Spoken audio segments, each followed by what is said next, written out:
Select the best reagent or set of reagents to accomplish the following transformation. So whenever we're looking at a question like this, when we're being asked for the reagents, we want to see what is changing as we go from our starting material to our products. We want to see if the functional group is changing, and we want to see if the carbon chain is changing. So we can see here in the starting material that we have 1, 2, 3, 4, 5, 6, 7 carbon atoms.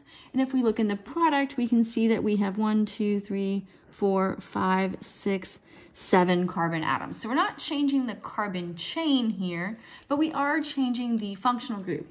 So we are starting with a nitrile, and we are ending up with an amine, a primary amine. So what it appears that we're doing is that we are adding hydrogen across the pi bond.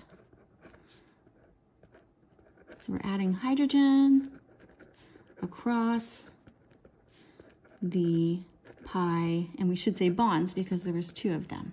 Okay, so for hydrogenation like this, we've encountered these sort of reactions with alkenes and with alkynes. We know that we can add hydrogen across those pi bonds, and we can with the nitrile as well.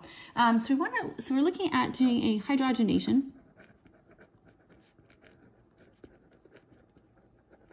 So we're going to be using hydrogen gas, and we typically have a metal catalyst. And when we have a nitrile, your nitriles are less reactive than say an alkene or an alkyne. So we need kind of a stronger metal catalyst, or we need a more reactive catalyst than what we typically see. So you want a more reactive catalyst than something like palladium on carbon. So a good choice for that is Raney nickel. So we see here in D, we've got hydrogen gas and that more reactive Raney nickel catalyst. So that would be what we would want to use for this reaction. But before we stop this video, I do want to note that there is one more option that we will do, that will also work, that we will see in a later chapter. And this is a reduction. So this will also work. And your nitriles are not very reactive, so you're going to end up using a strong reducing agent. So we'll be introduced to this in a later chapter, and that strong reducing agent is lithium aluminum hydride.